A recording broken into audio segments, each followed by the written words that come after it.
Hello everyone, welcome to CTTF Digital.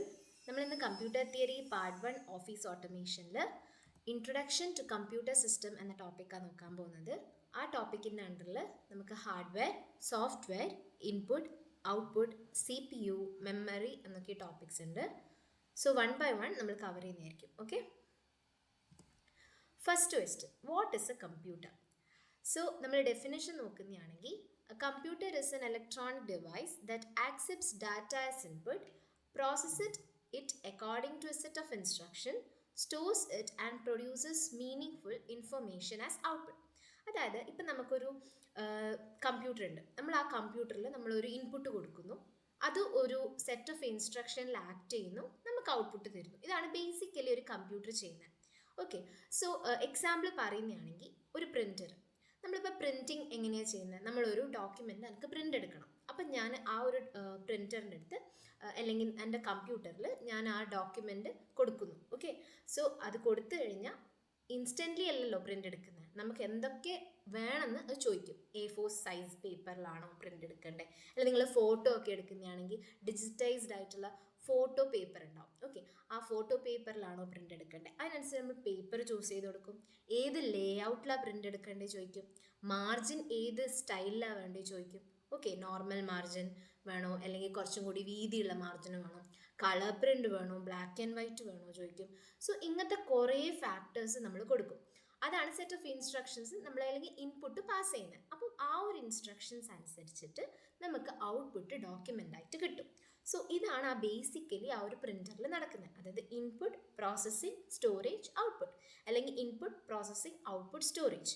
Okay, നമ്മുടെ process അനുസരിച്ചിട്ട് storage first വരാം, last വരാം. ഓക്കെ, ബേസിക് ആയിട്ട് പറയുകയാണെങ്കിൽ ഇൻപുട്ട്, പ്രോസസ്സിംഗ്, ഔട്ട്പുട്ടാണ് ഒരു കമ്പ്യൂട്ടറിൻ്റെ സൈക്കിൾ എന്ന് പറയുന്നത്. Okay, that is IPO cycle. Okay, real life എക്സാമ്പിളിൽ ഞാനിവിടെ കൊടുത്തിരിക്കുന്ന ATM മെഷീൻ. നമ്മൾ ATM പോയാൽ നമ്മൾ ATM കാർഡ് നമ്മൾ കൊടുക്കുന്നു. നമ്മൾ എന്നിട്ട് എന്താ ചെയ്യുന്നത്? പിൻ എൻ്റർ ചെയ്യുന്നു അല്ലേ? അപ്പോൾ ATM കാർഡ് കൊടുക്കുമ്പോൾ നമ്മൾ പിൻ എൻ്റർ ചെയ്യുമ്പോൾ നമ്മളെ അക്കൗണ്ട് ഡീറ്റെയിൽസ് വരുന്നു. അതെങ്ങനെയാണ് നമ്മുടെ അക്കൗണ്ട് ഡീറ്റെയിൽസ് വരുന്നത്? നമ്മുടെ ആ ഒരു സ്റ്റോറേജ് പോയി കമ്പ്യൂട്ടർ അത് ഫെച്ച് ചെയ്യും, അല്ലെങ്കിൽ അതെടുക്കും. ഇന്നയാളുടെ ഇതാണ്, അത് എടുത്തിട്ട് നമുക്കത് ഡിസ്പ്ലേയിൽ കാണിച്ചു തരും. എന്നിട്ട് നമ്മളത് ചോദിക്കും, നിങ്ങൾക്ക് എന്താ ചെയ്യേണ്ടത്? ലൈക്ക് മെനു ഓപ്ഷൻസ് കുറേ ഉണ്ടാവും. നിങ്ങൾക്ക് ക്യാഷ് എടുക്കുകയാണോ വേണ്ടത്, നിങ്ങൾക്ക് ബാലൻസ് ചെക്ക് ചെയ്യുകയാണോ വേണ്ടത്, ഇങ്ങനെ നമ്മളടുത്ത് കുറേ ചോദിക്കും. ക്യാഷ് എടുക്കുകയാണ് ക്ലിക്ക് ചെയ്ത് കഴിഞ്ഞാൽ നമ്മുടെ അടുത്ത് എത്ര എമൗണ്ടാണ് നിങ്ങൾക്ക് എടുക്കേണ്ടത് ചോദിക്കും. സോ നമ്മൾ ആ ഒരു എമൗണ്ട് അടിച്ച് കഴിഞ്ഞാൽ അതാണ് പറയുന്നത് storage, updates your account balance. നമുക്ക് ആ ഒരു എമൗണ്ട് തന്നിട്ട് അത് നമ്മുടെ ബാലൻസ് പോയി അപ്ഡേറ്റ് ചെയ്യും. ഓക്കെ, സോ ഔട്ട്പുട്ട് എന്ന് പറയുന്നത് എന്താ? നമുക്ക് ക്യാഷ് തിരിച്ച് തന്ന് അവിടെ നമ്മളൊരു റെസിപ്റ്റ് പ്രിൻ്റ് ചെയ്യും. സോ ഇതാണ് ബേസിക്കലി ഒരു ഇൻപുട്ട്, പ്രോസസ്, ഔട്ട്പുട്ട് സൈക്കിൾ എന്ന് പറയുന്നത്. Okay, so real life example ATM machine മാത്രമല്ല, നമുക്ക് വെറൈറ്റീസ് ഓഫ് എക്സാമ്പിൾ ഉണ്ട്. നമ്മളിപ്പോൾ കീസിൽ നമ്മളൊരു ഡോക്യുമെൻറ്റ് ടൈപ്പ് ചെയ്യുമ്പം നമ്മൾ അവിടെ കൊടുക്കുന്നത് ഒരു ഇൻപുട്ടാണ്. അപ്പം ആ ഒരു ഡോക്യുമെൻറ്റിൽ നമുക്ക് നമ്മുടെ കീസ് അല്ലെങ്കിൽ നമ്മൾ വേർഡ്സ് ടൈപ്പ് ചെയ്ത് വരുന്നത് ഒരു നമ്മൾ കാണുന്ന ഒരു സെറ്റ് ഓഫ് ഇൻസ്ട്രക്ഷനാണ്. ഓക്കെ, അത് കഴിഞ്ഞ് കഴിഞ്ഞാൽ നമ്മൾ കാണുന്നത് ഒരു ഔട്ട്പുട്ടാണ്. സോ ഇതാണ് ബേസിക്കലി ഒരു ഇൻപുട്ട്, പ്രോസസ്, ഔട്ട്പുട്ട് സൈക്കിളിൻ്റെ എക്സാമ്പിൾ. സോ അത് മാത്രമല്ല, നമുക്ക് കുറേ എക്സാമ്പിൾസ് കണക്ട് ചെയ്യാൻ പറ്റും ഡെയിലി ലൈഫിൽ നിന്ന്. സോ ഇതാണ് കുറച്ച് എക്സാമ്പിൾസ് ഞാൻ പറഞ്ഞത്. പ്രിൻറ്റർ, ATM മെഷീൻ, പിന്നെ നമ്മൾ കീസിൽ കൊടുക്കുന്ന കീബോർഡിൽ കൊടുത്തത് നമ്മൾ ഡോക്യുമെൻറ്റിൽ കാണുന്നത്, പിന്നെ നമ്മൾ മൊബൈലിൽ ഗെയിം യൂസ് ചെയ്യുന്നത്, അതൊക്കെ ഒരു ഇൻപുട്ട്, പ്രോസസ്, ഔട്ട്പുട്ട് സൈക്കിളിലെ എക്സാമ്പിൾസാണ്. ഓക്കെ, നെക്സ്റ്റ് വൺ ഞാൻ പറഞ്ഞ പോലെ IPO സൈക്കിളിൻ്റെ ഡെഫിനേഷൻ അവിടെ കൊടുത്തിരിക്കുന്നത് an electronic device that operates under stored program instruction to accepts data as input, process it, produces useful information as output and store data for future use. അതായത് IPO cycle എല്ലാ electronic ഡിവൈസും follow ചെയ്യുന്ന ഒരു സൈക്കിളാണ്. അതൊരു set of ഇൻസ്ട്രക്ഷൻസിലായിരിക്കും act ചെയ്യുന്നുണ്ടാവുക, എന്നിട്ടൊരു useful information ഔട്ട്പുട്ടായിട്ട് produce ചെയ്യും. Okay. So ഇവിടെ input എന്താ, പ്രോസസ്സ് എന്താ, ഔട്ട്പുട്ട് എന്താ, സ്റ്റോറേജ് എന്താ ഒക്കെ ഞാൻ ഡിഫൈൻ ആയിട്ട് പറഞ്ഞിട്ടുണ്ട്. ഇൻപുട്ട് എന്ന് പറയുന്നത് നമ്മൾ ഇൻപുട്ട് ഡിവൈസസ് വെച്ച് കൊടുക്കുന്ന മൗസ് ആവാം, കീബോർഡ് ആവാം, അല്ലെങ്കിൽ ജോയ്സ്റ്റിക്ക് ആവാം, നമുക്ക് എന്ത് വേണം നമ്മൾ ഇൻപുട്ടായിട്ട് നമുക്ക് അവിടെ കൺസിഡർ ചെയ്യാം. എന്താണോ ഡാറ്റ കൊടുക്കാൻ നമ്മൾ യൂസ് ചെയ്യുന്നത് അതായിരിക്കും നമ്മുടെ ഇൻപുട്ട് അവിടെ. ഓക്കെ. പ്രോസസ്സ് എന്ന് പറഞ്ഞു കഴിഞ്ഞാൽ ആ ഒരു CPU എന്ത് വെച്ചിട്ടാ ഏതൊരു ഇൻസ്ട്രക്ഷനിലാണോ അത് വർക്ക് ചെയ്യുന്നത് അതിനാണ് പ്രോസസ്സ് എന്ന് പറയുന്നത്. പിന്നെ ഔട്ട്പുട്ട് എന്ന് പറയുന്നത് ആ ഒരു ഇൻഫർമേഷൻ പ്രോസസ്സായിട്ട് നമുക്ക് മോണിറ്ററിൽ കാണുന്ന ഡിസ്പ്ലേ അല്ലെങ്കിൽ പ്രിൻറ്റ്. ഇപ്പം ഞാൻ പറഞ്ഞു ATM മെഷീനിൽ പോയി കഴിഞ്ഞാൽ നമുക്ക് ഔട്ട്പുട്ടായിട്ട് ഒരു പ്രിൻറ്റ് റെസിപ്റ്റ് കിട്ടും അല്ലേ, അതൊരു ഔട്ട്പുട്ടാണ്. ഓക്കെ. പിന്നെ സ്റ്റോറേജ്, നമ്മൾ ATM നിന്ന് നമ്മൾ പൈസ എടുത്തു കഴിഞ്ഞാൽ എത്ര ബാലൻസ് ഉണ്ടെന്ന് നമ്മുടെ സ്റ്റോറേജ് പോയി അത് അവിടെ അപ്ഡേറ്റ് ചെയ്യും. സോ ഇതാണ് സ്റ്റോറേജ് എന്ന് പറയുന്നത്. Okay. So input process output cycle is clear. Okay.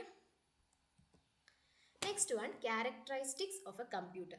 So കമ്പ്യൂട്ടറിന് കുറേ ക്യാരക്ടറിസ്റ്റിക്സ് ഉണ്ട്, അതുകൊണ്ട് തന്നെ അത് ഹ്യൂമനിന്ന് ഡിഫറെൻ്റ് ആണ്. ഓക്കെ. സോ ഫസ്റ്റ് വൺ എന്ന് വെച്ചാൽ ഹൈ സ്പീഡ്. ഹൈ സ്പീഡ് എന്ന് പറയുന്നത് നമുക്കറിയാം, നമുക്ക് ഒരു ഹ്യൂമനിന് ഒരു ലിമിറ്റേഷൻ ഉണ്ട് അല്ലേ സ്പീഡിന്. നമുക്ക് കുറേ സമയം കോൺസെൻട്രേറ്റ് നിൽക്കുമ്പോൾ ചെയ്ത് ഒരു കാര്യം ചെയ്യുമ്പോൾ നമുക്ക് ടയർഡ്നെസ് ഓട്ടോമാറ്റിക്കലി വരും. പക്ഷേ കമ്പ്യൂട്ടർ അങ്ങനെയല്ല, ഇറ്റ്സ് ഹൈ സ്പീഡ്, അതായത് മില്യൺസ് ഓഫ് കാൽക്കുലേഷൻസ് നാനോ അല്ലെങ്കിൽ മൈക്രോ സെക്കൻഡ്സ് കൊണ്ട് നമുക്ക് ചെയ്യാൻ പറ്റും. ഓക്കെ. അതായത് ഹ്യൂമൻസിന് ഹവേഴ്സ് അല്ലെങ്കിൽ ഡേയ്സ് എടുക്കുന്ന ഒരു കാര്യം കമ്പ്യൂട്ടറിന് ഒരു ഫ്രാക്ഷൻ ഓഫ് സെക്കൻഡ്സ് കൊണ്ട് ചെയ്യാൻ പറ്റും. അതുകൊണ്ട് തന്നെ എന്താ, നമുക്ക് വലിയ വലിയ കാര്യങ്ങൾ അല്ലെങ്കിൽ വലിയ വലിയ കാൽക്കുലേഷൻസ് അല്ലെങ്കിൽ വലിയ വലിയ ഓപ്പറേഷൻസ് ചെയ്യാൻ വേണ്ടി നമുക്ക് കമ്പ്യൂട്ടർ യൂസ് ചെയ്യാം. ഫോർ എക്സാമ്പിൾ നമ്മളിപ്പം സ്പേസ് ക്രാഫ്റ്റിൽ പിന്നെ സ്പേസ് കാൽക്കുലേഷൻസ് ഒക്കെ ചെയ്യാൻ നമ്മൾ കമ്പ്യൂട്ടർ യൂസ് ചെയ്യുന്നുണ്ട്. Okay. Next one, accuracy. Accuracy എന്ന് പറയുമ്പം കമ്പ്യൂട്ടേഴ്സ് എന്ന് പറഞ്ഞാൽ 100% അക്യുറേറ്റ് ആണെന്ന് നമുക്ക് പറയാം. നമുക്കിപ്പോൾ ആ ഒരു കമ്പ്യൂട്ടർ തെറ്റ് പറയുന്നുണ്ടെങ്കിൽ നമ്മൾ കൊടുക്കുന്ന ഇൻപുട്ടിലായിരിക്കും ഒരു തെറ്റുണ്ടാവുക. ഓക്കെ. സോ കമ്പ്യൂട്ടേഴ്സിന് ഒരിക്കലും സ്വന്തമായി തെറ്റുണ്ടാക്കാൻ പറ്റില്ല. They do not make errors on their own. Any inaccuracy in output is due to incorrect input or flawed programming. ഒന്നിക്ക് പ്രോഗ്രാമിങ്ങിലുള്ള തെറ്റാവാം അല്ലെങ്കിൽ നമ്മൾ കൊടുക്കുന്ന ഇൻപുട്ടിൽ ഉള്ള തെറ്റാവും. ഒരിക്കലും ഒരു കമ്പ്യൂട്ടർ സ്വന്തമായിട്ട് എറേഴ്സ് ഉണ്ടാക്കില്ല. ഓക്കെ. നെക്സ്റ്റ് വൺ എന്ന് പറയുന്നത് സ്റ്റോറേജ് കപ്പാബിലിറ്റി. നമുക്കറിയാം കമ്പ്യൂട്ടേഴ്സിന് vast amount of datas store ചെയ്യാൻ ഉള്ള കപ്പാബിലിറ്റി ഉണ്ട്. നമുക്കറിയാം നമ്മളിപ്പോൾ ഒരു വീഡിയോ അല്ലെങ്കിൽ ഓഡിയോ എടുത്തു കഴിഞ്ഞാൽ നമ്മളത് കമ്പ്യൂട്ടറിൽ കൊണ്ടുപോയി ഇടും, റൈറ്റ്? നമുക്ക് പിന്നെയും ഫ്യൂച്ചർ യൂസിന് വേണ്ടിയിട്ട് നമുക്കത് യൂസ് ചെയ്യാൻ പറ്റും. സോ ഇതാണ് സ്റ്റോറേജ് കപ്പാബിലിറ്റി എന്ന് പറയുന്നത്. നമ്മൾ സ്റ്റോറേജ് കപ്പാബിലിറ്റി കുറച്ചും കൂടി നല്ലോണം നോക്കുന്നുണ്ട് കുറച്ച് അപ്പുറത്തെ സ്ലൈഡ്സിൽ. Okay. Next one, diligence. Diligence എന്ന് പറഞ്ഞാൽ ഞാൻ നേരത്തെ പറഞ്ഞു ഹൈ സ്പീഡ് വരുമ്പോൾ നമ്മൾ ഹ്യൂമൻസിന് നമുക്ക് കുറേ കാര്യങ്ങൾ ചെയ്തുകൊണ്ടിരിക്കുമ്പോൾ നമുക്ക് കോൺസെൻട്രേഷൻ കുറയുക, നമുക്ക് സ്ട്രെസ്സ് കൂടുക, അതിനനുസരിച്ചിട്ട് നമ്മൾ എന്താ പറയുക നമ്മുടെ വർക്കിലൊരു ഇൻകൺസിസ്റ്റൻസി ഉണ്ടാവും. ഓക്കെ. സോ അത് കമ്പ്യൂട്ടറിന് ഒരിക്കലും ഉണ്ടാവില്ല. നമുക്കറിയാം കമ്പ്യൂട്ടേഴ്സിന് ടയർഡ്നെസ് ഉണ്ടാവില്ല. So they maintain same level of accuracy, അതായത് ഒരു ലെവൽ ഓഫ് അക്യുറസി സെയിം ആയിരിക്കും അവിടെ. ഓക്കെ. അതായത് അവർ എങ്ങനെയാണോ അവർ ഫസ്റ്റ് ടൈം ഓപ്പറേറ്റ് ചെയ്തുകൊണ്ടിരിക്കുന്ന അതേ അക്യുറസിയിലായിരിക്കും അവർ തേർഡ് ഓർ ഫോർത്ത് ടൈം അല്ലെങ്കിൽ ഒരു 21th ടൈം അവർ ഓപ്പറേറ്റ് ചെയ്തിട്ട് നിൽക്കുന്നുണ്ടാവുക. സോ ഇതാണ് ഡിലിജൻസ് എന്ന് പറയുന്നത്. Okay. Next one, versatility. A computer can solve diverse types of problems across different fields. അപ്പോൾ നമുക്കറിയാം നമ്മളൊരു കമ്പ്യൂട്ടറിൽ നമുക്ക് എക്സൽ ഉണ്ട്, പവർ പോയിന്റ് ചെയ്യാൻ മൈക്രോസോഫ്റ്റ് പവർ പോയിന്റ് ഉണ്ട്, മൈക്രോസോഫ്റ്റ് ഡോക്ക് ഉണ്ട്. ഇതൊക്കെ ഓരോ കാര്യങ്ങളാണ് ചെയ്യുന്നത്. എക്സലാണ് നോക്കുന്നതാണെങ്കിൽ നമുക്ക് മാർക്ക് ഷീറ്റ്സിൻ്റെ മാർക്ക് അപ്ലോഡ് ചെയ്യാം. മൈക്രോസോഫ്റ്റ് ഡോക്യുമെൻറ്റ് നോക്കുന്നതാണെങ്കിൽ നമുക്ക് വേർഡ് നോക്കുന്നതാണെങ്കിൽ നമുക്ക് ഓരോ ഡോക്യുമെൻ്റ് ടൈപ്പ് ചെയ്യാൻ. പവർ പോയിൻ്റ് നോക്കുന്നതാണെങ്കിൽ നമുക്ക് പവർ പോയിൻറ്റ്സ് PPT പ്രസൻറ്റേഷൻ ചെയ്യാൻ. ഇപ്പോൾ കാൽക്കുലേറ്റർ നോക്കുന്നതാണെങ്കിൽ നമുക്ക് കാൽക്കുലേഷൻ ചെയ്യാൻ. അങ്ങനെ ഓരോന്നിനും ഓരോ സ്പെസിഫിക് ആപ്ലിക്കേഷൻസ് ഉണ്ട്. ഓക്കെ. സോ അതുകൊണ്ട് തന്നെ നമുക്ക് ഓരോ ടാസ്കിനും നമുക്കറിയാം എനിക്ക് മാർക്ക് ഷീറ്റ്സ് ചെയ്യാനാണെങ്കിൽ എക്സൽ യൂസ് ചെയ്യാം, അതാണ് കുറച്ചും കൂടി സിമ്പിൾ. അപ്പോൾ ഞാൻ ആ ഒരു ആപ്ലിക്കേഷനായിരിക്കും യൂസ് ചെയ്യുക. അപ്പം ഓരോ ടാസ്ക് സോൾവ് ചെയ്യാനും നമുക്ക് ഓരോ എന്താ പറയുക ആപ്ലിക്കേഷൻസ് ഉണ്ട്. സോ അതിനാണ് വെർസറ്റാലിറ്റി എന്ന് പറയുന്നത്. ഓക്കെ. നെക്സ്റ്റ് വൺ എന്ന് പറഞ്ഞാൽ reliability.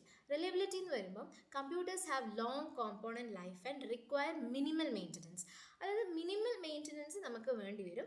Hardware components are designed for durability. നമുക്ക് കമ്പ്യൂട്ടേഴ്സിന് കുറച്ച് നമ്മൾ നല്ലോണം വെക്കുന്നതാണെങ്കിൽ നമ്മുടെ കമ്പ്യൂട്ടറിന് കുറച്ചും കൂടി നല്ല കാലയളവിൽ മെയിൻറ്റെയിൻ ചെയ്ത് കൊണ്ടുപോകാൻ പറ്റും.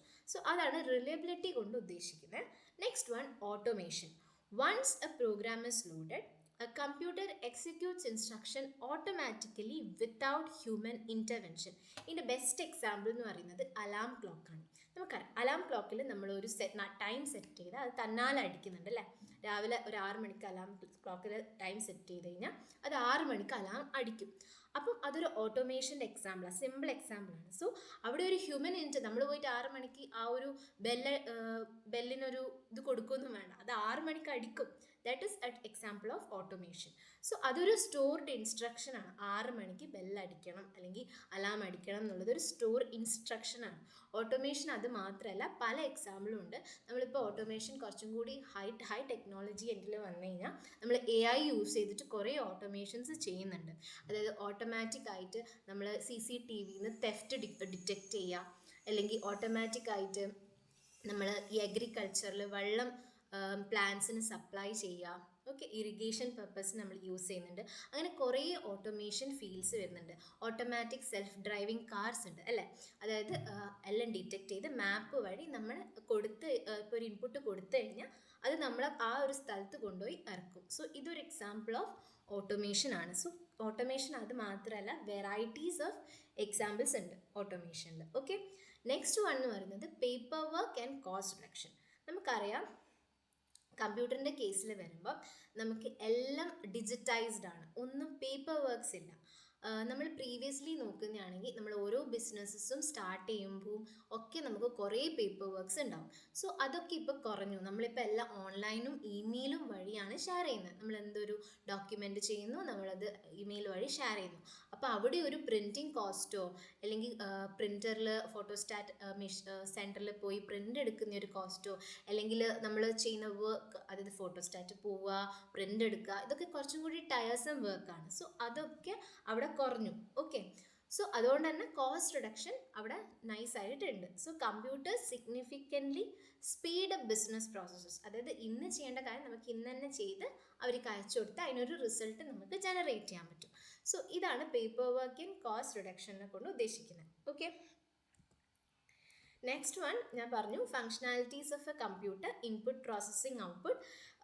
Takes input data from the user. അതായത് നമുക്ക് എൻവയൺമെൻറ്റിനോ യൂസറിനോ ഒരു ഇൻപുട്ട് ഡാറ്റ എടുത്ത് ഇൻസ്ട്രക്ഷൻസ് സ്റ്റോർ ചെയ്ത് ആ ഒരു ഡാറ്റേനെ യൂസ്ഫുൾ ആയിട്ട് അല്ലെങ്കിൽ ഇൻഫോർമേഷൻസ് ആയിട്ട് കൺവേർട്ട് ചെയ്ത് ഒരു ഔട്ട്പുട്ട് നമ്മൾ ജനറേറ്റ് ചെയ്യും. ഇതിൻ്റെ ഒരു എക്സാമ്പിൾ പറയുകയാണെങ്കിൽ നമ്മളിപ്പം ബേസിക് ആയിട്ട് പുതിയൊരു ടെക്നോളജി ഉണ്ട് വീട്ടിലൊക്കെ യൂസ് ചെയ്യുന്ന വാക്യൂം മെഷീൻ. നമ്മൾ തന്നാലെ തന്നെ അത് മാപ്പ് ഡിറ്റക്റ്റ് ചെയ്ത് അത് എവിടെയൊക്കെ അത് പോവണം, എവിടെയൊക്കെ അത് ക്ലീൻ ചെയ്യണമെന്ന് അത് തന്നാലെ ഡിറ്റക്റ്റ് ചെയ്ത് അത് അതിൻ്റെ ഓരോ ഇൻസ്ട്രക്ഷൻസും കൺട്രോൾ ചെയ്യും. അതാണ് ബേസിക് ആയിട്ട് പുതിയൊരു ടെക്നോളജീൻ്റെ എക്സാമ്പിൾ ഞാൻ പറഞ്ഞത്.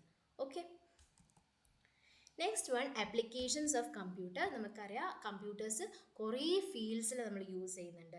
ഫസ്റ്റ് വൺ വരുമ്പോൾ ബിസിനസ് എന്ന് പറഞ്ഞു കഴിഞ്ഞാൽ നമ്മൾ സെയിൽസ് അനലൈസ് ചെയ്യാൻ, നമ്മൾ ഫിനാൻഷ്യലി റിപ്പോർട്ട് ചെയ്യാൻ വേണ്ടിയിട്ട്, നമുക്കിപ്പം ഒരു ബിസിനസ് നല്ല രീതിയിലാണോ പോകുന്നത്, അല്ലെങ്കിൽ എന്തെങ്കിലും ഒരു പാളിച്ച അവിടെ ഉണ്ടോ, എന്തെങ്കിലും നമ്മൾ കുറച്ചും കൂടി ഇമ്പ്രൂവ് ചെയ്യാനുണ്ടോ എന്നൊക്കെ നമുക്ക് ആ ഒരു അനലൈസ് നമുക്ക് മനസ്സിലാക്കാൻ പറ്റും. അതുകൊണ്ട് തന്നെ ബിസിനസ് നമുക്ക് കുറച്ചും കൂടി നല്ല രീതിയിൽ മുന്നോട്ട് കൊണ്ടുപോകാൻ കമ്പ്യൂട്ടേഴ്സ് സഹായിക്കും. Next one, banking. നമുക്കറിയാം ബാങ്കിലൊക്കെ ഇപ്പം കമ്പ്യൂട്ടേഴ്സ് യൂസ് ചെയ്യുന്നുണ്ട് അല്ലേ. നമുക്ക് ഓൺലൈൻ അക്കൗണ്ട് മാനേജ്മെൻറ്റിനും, നമുക്ക് ട്രാൻസാക്ഷൻസ് വ്യൂ ചെയ്യാനും, ലോണിൻ്റെ പ്രോസസ്സിങ്ങിനും, ഓരോ ആൾക്കാരുടെ ഡീറ്റെയിൽസ് എടുക്കാനും, ഫ്രോഡ് ഡിറ്റക്ഷൻസിനും ഒക്കെ നമ്മൾ എന്ത് യൂസ് ചെയ്യുന്നുണ്ട്, കമ്പ്യൂട്ടേഴ്സ് യൂസ് ചെയ്യുന്നുണ്ട്. ഫ്രോഡ് ഡിറ്റക്ഷൻ എന്ന് പറഞ്ഞു കഴിഞ്ഞാൽ ഇല്ലീഗലായിട്ട് നമ്മുടെ ഡീറ്റെയിൽസ് എടുക്കുന്നതിനാണ് ഫ്രോഡ് എന്ന് പറയുക. അപ്പോൾ ഫ്രോഡ് ഡിറ്റക്റ്റ് ചെയ്യാനും ഒക്കെ നമ്മൾ കമ്പ്യൂട്ടേഴ്സ് യൂസ് ചെയ്യുന്നുണ്ട്. നെക്സ്റ്റ്, ഇൻഷുറൻസിൻ്റെ കേസിൽ വരുമ്പം സെയിം ആണ്. നമ്മൾ പ്രീമിയംസ് കാൽക്കുലേറ്റ് ചെയ്യുക, പോളിസി ഡീറ്റെയിൽസ് ട്രാക്ക് ചെയ്യുക, അതിനൊക്കെ നമ്മൾ എന്ത് യൂസ് ചെയ്യുന്നുണ്ട്, കമ്പ്യൂട്ടേഴ്സ് യൂസ് ചെയ്യുന്നുണ്ട്. എഡ്യൂക്കേഷൻ്റെ കേസിൽ വരുമ്പോൾ ഞാൻ നേരത്തെ പറഞ്ഞു കമ്പ്യൂട്ടർ ബേസ്ഡ് ലേണിംഗ്. ഇപ്പം ഞാൻ നിങ്ങളുടെ അടുത്ത് ഈ ഒരു ക്ലാസ് എടുക്കുന്നതും ഒരു കമ്പ്യൂട്ടർ ഹെൽപ്പ് വെച്ചിട്ടാണ്. സോ അതൊരു ഡിജിറ്റൽ ക്ലാസ് റൂം ആക്കി നമുക്ക് മാറ്റാൻ പറ്റുന്നുണ്ട്, റൈറ്റ്? സോ അതിൻ്റെ കമ്പ്യൂട്ടറിൻ്റെ ഒരു ആപ്ലിക്കേഷൻ ആയിട്ട് നമുക്കത് കണക്കൂട്ടാം. നെക്സ്റ്റ് വൺ എന്ന് പറയുമ്പോൾ മാർക്കറ്റിംഗ്. സോ മാർക്കറ്റിംഗ് എന്ന് പറഞ്ഞു കഴിഞ്ഞാൽ നമ്മൾക്കറിയാം, നമ്മളിപ്പോൾ വൈഡ്ലി നമ്മൾ എന്താ പറയുക സോഷ്യൽ മീഡിയ പ്ലാറ്റ്ഫോംസ് നമ്മൾ കാണുന്നുണ്ട് അല്ല. നമ്മളിപ്പം ഒരു ആമസോണിനെടുത്ത് നമ്മൾ എന്തെങ്കിലും സെർച്ച് ചെയ്താൽ, മൊബൈൽ സെർച്ച് ചെയ്ത് കഴിഞ്ഞാൽ നമുക്ക് ഇൻസ്റ്റാഗ്രാമിലോട്ടേക്ക് നമ്മൾ പോയി കഴിഞ്ഞ് കഴിഞ്ഞാൽ നമുക്ക് അവിടെ, അല്ലെങ്കിൽ ഫേസ്ബുക്കിലോട്ടേക്ക് പോയി കഴിഞ്ഞാൽ നമുക്ക് അവിടെ ഒരു എന്താ പറയുക, നമ്മൾ ആ ഒരു സെർച്ച് ചെയ്ത കാര്യം നമുക്ക് അവിടെ സ്പ്രെഡ് ആയിട്ട് എടുക്കാൻ നമുക്ക് കാണാൻ പറ്റും.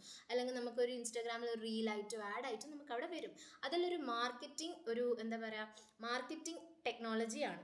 ഓക്കെ, സോ പ്രോഡക്റ്റ് കാറ്റലോഗ്സ് ഉണ്ടാക്കാനും പിന്നെ ഓരോ ക്യാമ്പയിൻസ് ഉണ്ടാക്കാനും ഒക്കെ നമുക്ക് കമ്പ്യൂട്ടേഴ്സ് യൂസ് ചെയ്യാൻ പറ്റും. നെക്സ്റ്റ് വരുന്നത് ഹെൽത്ത് കെയർ. ഹെൽത്ത് കെയർ എന്ന് പറയുമ്പോൾ computers assist in medical diagnostics. അതായത് നമ്മളിപ്പം മെഡിക്കൽ ഫീൽഡിലോട്ടേക്ക് വരുമ്പം നമ്മളിപ്പോൾ ആൻജിയോഗ്രാം അല്ലെങ്കിൽ നമ്മൾ ഓരോ ഡയാലിസിസ് പിന്നെ ഹാർട്ട് റേറ്റ് ചെക്ക് ചെയ്യുക, അതിനൊക്കെ നമുക്ക് ഓരോ മോണിറ്റേഴ്സും കമ്പ്യൂട്ടേഴ്സും കാര്യങ്ങളും ഉണ്ട്. സോ ഹെൽത്ത് കെയറിൽ ഇതൊരു ബിഗ് ബെനിഫിഷ്യൽ തിങ് ആണ് കമ്പ്യൂട്ടർ. അതായത് മനുഷ്യർക്ക് കാണാൻ പറ്റാത്ത കാര്യങ്ങൾ സൂം ചെയ്തിട്ടും ഒക്കെ നമുക്ക് എന്ത് ചെയ്യുക, കമ്പ്യൂട്ടറിൻ്റെ ഹെൽപ്പ് വെച്ചിട്ട് നമുക്ക് കാണാൻ പറ്റും. നമുക്കറിയാം നാനോ ബോട്ട്സ് പോലത്തെ ടെക്നോളജി വന്നിട്ടുണ്ട്. അത് ചെറിയ റോബോട്ട്സ് ആണ്. സോ അത് നമ്മുടെ ശരീരത്തിൻ്റെ ഉള്ളിലേക്ക് പോയി നമുക്ക് ഓരോ സർജറീസിന് വേണ്ടിയിട്ട് നമുക്ക് യൂസ് ചെയ്യാൻ പറ്റും. സോ അതൊരു ഹെൽത്ത് കെയറിൻ്റെ എക്സാമ്പിളാണ്. Okay, next one engineering, computer aided design. നമ്മളിപ്പം ഒരു വീടൊക്കെ ഉണ്ടാക്കുമ്പോൾ നമ്മൾ ആദ്യം ഒരു 3D മോഡൽ നമുക്ക് ഉണ്ടാക്കി നോക്കാം. അതെങ്ങനെ ആ ഒരു പ്ലോട്ടിൽ കാണാൻ ഭംഗി ഉണ്ടാവും എന്നൊക്കെ നമുക്ക് കമ്പ്യൂട്ടർ യൂസ് ചെയ്തിട്ട് നമുക്ക് അതിനൊരു ട്രയൽ ആൻഡ് എറർ റൺ ചെയ്ത് നോക്കാം. ഓക്കെ, സോ അതിനാണ് നമ്മൾ പിന്നെ കമ്പ്യൂട്ടേഴ്സ് യൂസ് ചെയ്യുന്നത്. നെക്സ്റ്റ് വരുമ്പോൾ മിലിറ്ററിയിൽ എങ്ങനെ യൂസ് ചെയ്യുന്നുണ്ടാവുക, നമ്മളിപ്പം മിലിറ്ററി കേസിൽ വരുമ്പം നമുക്ക് മിസൈൽ ഗൈഡൻസ് ചെയ്യാനും പിന്നെ ഓരോ സർവെയിലൻസ് മെത്തേഡ്സ്, അതായത് സ്മാർട്ട് വെപ്പൺസ് യൂസ് ചെയ്യാനും പിന്നെ എവിടെയൊക്കെ എന്തൊക്കെ നടക്കുന്നുണ്ടെന്ന് അനലൈസ് ചെയ്യാനും നമുക്ക് കമ്പ്യൂട്ടേഴ്സ് യൂസ് ചെയ്യാം. സോ ഇതാണ് ബേസിക് ആയിട്ട് ആപ്ലിക്കേഷൻസ് ഓഫ് കമ്പ്യൂട്ടേഴ്സിൻ്റെ അണ്ടറിൽ വരുന്നത്. Okay, next one communication. നമുക്കറിയാം ഇപ്പം വേൾഡ് വൈഡ് കമ്മ്യൂണിക്കേഷൻ മുന്നോട്ടേക്കെല്ലാം നമ്മൾ നോക്കുന്നതാണെങ്കിൽ നമ്മൾ ലെറ്റേഴ്സ് യൂസ് ചെയ്യുന്നുണ്ടായിരുന്നു, പിന്നെ നമ്മൾ ടെലിഫോൺസ് യൂസ് ചെയ്യുന്നുണ്ടായിരുന്നു. പക്ഷെ ഇപ്പോൾ നോക്കുന്നതാണ് നമ്മളിപ്പോൾ ഇമെയിൽസ്, നമ്മൾ വർക്ക് ബിസിനസ് റിലേറ്റഡ് കാര്യങ്ങളാണ് ചെയ്യുന്നത്, നമ്മൾ ഇമെയിൽസ് യൂസ് ചെയ്യും. പിന്നെ നമുക്ക് കുറേ പ്ലാറ്റ്ഫോംസ് ഉണ്ട് അല്ലേ, ഔട്ട്ലുക്ക് പോലത്തെ പ്ലാറ്റ്ഫോംസ്, സ്ലാക്ക് പോലത്തെ പ്ലാറ്റ്ഫോംസ്, അങ്ങനെ കുറേ പ്ലാറ്റ്ഫോംസ് നമുക്ക് ഉണ്ട് കമ്മ്യൂണിക്കേഷൻസ്. അത് ഫാസ്റ്റായിട്ട് നമുക്ക് പേപ്പർലെസ് മെസ്സേജിങ് അവിടെ ചെയ്യുന്നത്. നമ്മൾ കത്തൊന്നും അയക്കേണ്ട ആവശ്യമില്ല, നമുക്ക് ഓൺലൈൻ ചാറ്റിംഗ് ഉണ്ട്, ഇൻസ്റ്റൻറ്റ് മെസ്സേജിങ്, അതായത് വേൾഡ് വൈഡ് എവിടെയാണോ ആളുള്ള അവിടെ പോയി മെസ്സേജ് നമുക്ക് അവിടെ നിന്ന് അയാൾക്ക് നമ്മളെ മെസ്സേജ് വ്യൂ ചെയ്യാൻ പറ്റും. സോ അതാണ് കമ്പ്യൂട്ടറിൻ്റെ വേറൊരു ആപ്ലിക്കേഷൻ എന്ന് പറയുന്നത്. പിന്നെ ഗവൺമെൻറ്, അതായത് ഗവൺമെൻറ്റിൻ്റെ കേസിൽ വരുമ്പോൾ നമുക്ക് ഓരോ സെൻസസ് എടുക്കുക, ടാക്സ് കളക്ഷൻ, നമുക്ക് കുറേ ആൾക്കാരുടെ ഡാറ്റ നമുക്ക് സ്റ്റോർ ചെയ്ത് വെക്കണം. അതൊരു പേപ്പർ വർക്ക് ചെയ്യാന്ന് പറഞ്ഞാൽ it is very tired task. അപ്പം നമ്മളത് ഒത്തിരി ആൾക്കാരെ സെൻസസും കാര്യങ്ങളും സ്റ്റോർ ചെയ്ത് വെക്കുക എന്ന് പറഞ്ഞു കഴിഞ്ഞാൽ അതൊരു ടയേഴ്സം ടാസ്ക്കാണ്. അപ്പം നമ്മൾ അതിന് നമുക്ക് കമ്പ്യൂട്ടേഴ്സ് യൂസ് ചെയ്യാൻ പറ്റും. ഇപ്പം വെതർ ഫോർകാസ്റ്റിംഗ് ചെയ്യാൻ അല്ലെങ്കിൽ അക്യുറേറ്റ് പ്രെഡിക്ഷൻസ്, നമ്മൾ അറ്റ്മോസ്ഫിയറിൽ നിന്ന് ഡാറ്റ എടുത്ത് അതിൻ്റെ ഹ്യൂമിഡിറ്റി അങ്ങനത്തെയൊക്കെ കൺസിഡർ ചെയ്ത് സൺലൈറ്റ് എത്രയുണ്ട്, മഴ പെയ്യൂ, ഇതൊക്കെ കൺസിഡർ ചെയ്തിട്ടായിരിക്കും നമ്മൾ എന്ത് ചെയ്യുന്നത്, വെതർ ഫോർകാസ്റ്റ് ചെയ്യുന്നത്. പിന്നെ ടാക്സ് കളക്ഷൻ, അതായത് നമ്മളിപ്പോൾ ITR ഫയൽ ചെയ്യുന്നത്, അതിനൊക്കെ നമ്മൾ എന്ത് യൂസ് ചെയ്യുന്നുണ്ട്, നമ്മൾ കമ്പ്യൂട്ടർ യൂസ് ചെയ്യുന്നുണ്ട്. സോ ആ ഒരു ആപ്ലിക്കേഷന് നമുക്ക് കമ്പ്യൂട്ടർ ബെനിഫിഷ്യലാണ്. നെക്സ്റ്റ് വൺ താഴെ കൊടുത്തിരിക്കുന്നത് കമ്മ്യൂണിക്കേഷൻ്റെ കണ്ടിന്യൂഷനാണ്. Social media platforms and online forums enable mass communication and community building. അതായത് നമുക്കിപ്പം നമ്മുടെ ഇൻട്രസ്റ്റ് ഉള്ള ആൾക്കാരുമായിട്ട് കണക്ട് ചെയ്യാൻ വേണ്ടിയിട്ട് നമുക്ക് കമ്പ്യൂട്ടർ യൂസ് ചെയ്യാം അല്ലേ. അതായത് നമ്മളിപ്പോൾ ഒരു കമ്മ്യൂണിറ്റി ബിൽഡിംഗ് എന്ന് അതിന് പറയാം. ഓക്കെ, നമ്മളിപ്പോൾ ഒരു സോഷ്യൽ മീഡിയയിൽ നമുക്കിപ്പം എന്തെങ്കിലും ഒരു ബുദ്ധിമുട്ട് വന്നു. ഓക്കെ, സോ നമുക്കിപ്പം ഒരു ആൾക്കാർക്ക് ഒരു ഹെൽത്ത് ബെനിഫിഷ്യൽ ആയിട്ടുള്ള കാര്യങ്ങളും നമുക്ക് സോഷ്യൽ മീഡിയ വഴി ചെയ്യാം. നമുക്കറിയാം ഇപ്പം കുറേ കുട്ടികൾക്ക് മണീൻ്റെ ആവശ്യം ഉണ്ടാവും. ഇപ്പം SMA അങ്ങനത്തെ പോലത്തെ അസുഖം വന്നു കഴിഞ്ഞാൽ നമുക്കറിയാം. ഓക്കെ, അപ്പം അതിനായിട്ട് നമ്മളിപ്പോൾ കണ്ടു ലേറ്റസ്റ്റ് ആയിട്ട് നമുക്ക് പൈസ കളക്ട് ചെയ്യാൻ വേണ്ടിയിട്ട് കുറേ ആൾക്കാർ കൂടിയിട്ട് നമ്മൾ സോഷ്യൽ മീഡിയ വഴി ഷെയർ ചെയ്തിട്ടും ഇതായിട്ടുമായിരുന്നു നമ്മൾ ആ ഒരു ഡോണറിൽ ആ ഒരു കുട്ടിയിലേക്ക് ആ ഒരു മണി എത്തിച്ചത്. സോ ഇതിനൊക്കെ ഹെൽപ്പ് ചെയ്തത് ആരാ? സോഷ്യൽ മീഡിയ നൈസായിട്ട് ഹെൽപ്പ് ചെയ്യും. നമുക്ക് സോഷ്യൽ മീഡിയ ഭയങ്കരമായിട്ട് ബെനിഫിഷ്യൽ ആണെന്നല്ല, അതിൻ്റെ ഡിസഡ്വാൻറ്റേജും ഉണ്ട്. അത് നല്ല രീതിയിൽ യൂസ് ചെയ്തിട്ടില്ലെങ്കിൽ അതിന് ഉള്ള എല്ലാ ഒരു സിസ്റ്റത്തിനും ഒരു പ്രോസും ഒരു കോൺസും ഉണ്ടാവും അല്ലേ? സോ അതുപോലെ തന്നെയാണ് സോഷ്യൽ മീഡിയാസും. So file sharing, cloud services allow instant transfer of documents in multimedia. ഞാൻ പറഞ്ഞു നമുക്ക് ഡ്രൈവ് പോലത്തെ കുറേ ഫെസിലിറ്റീസ് ഉണ്ട്, ഗൂഗിൾ ഡ്രൈവ് പോലത്തെ ഫെസിലിറ്റീസ്. നമുക്ക് അത് വെച്ചിട്ട് നമുക്ക് എന്ത് ചെയ്യാം, നമുക്ക് ഓരോ ഇതും ആൾക്കാരിലേക്ക് എത്തിക്കാൻ പറ്റും. പിന്നെ ഗവൺമെൻറ്റിൻ്റെ ഞാൻ സെയിം ഇത് ഞാനിവിടെ സെൻസസ് ഡാറ്റ കളക്ഷൻസും കാര്യങ്ങളും ഞാൻ കംപ്ലീറ്റ് ആയിട്ട് പറഞ്ഞിട്ടുണ്ട്. ഓക്കെ, സോ ഇതായിരുന്നു ആപ്ലിക്കേഷൻസ് ഓഫ് കമ്പ്യൂട്ടേഴ്സ്. നെക്സ്റ്റ് വീഡിയോയിൽ നമ്മൾ ജനറേഷൻസ് ഓഫ് കമ്പ്യൂട്ടേഴ്സ് നമ്മൾ ഡിസ്കസ് ചെയ്യും. നമുക്ക് 5 ജനറേഷൻസ് ആണ് നോക്കാനുള്ളത്.